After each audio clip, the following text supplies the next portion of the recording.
the gentleman that pointed out in terms of the NHS, certainly in Scotland, you mentioned 15 weeks. I've got a constituent that's waiting in excess of 100 weeks for an appointment in relation to cardiology. So, you know, the system in Scotland is not working as it should be either. And obviously we've had a government in Scotland who've been in charge of the NHS for the last 17 years. And I certainly hope to see change in May next year when the Scottish Parliament elections happen.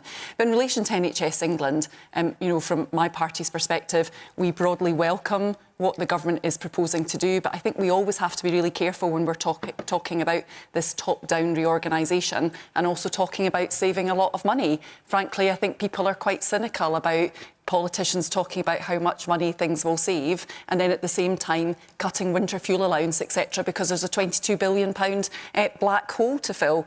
But the big issue for me, and I think a big issue for my party, and it's true for me in Scotland as well, is about social care. And our view is if you do not fix social care, you commented on looking after your wife, and thank you for doing that, because unpaid carers save the NHS billions and billions of pounds.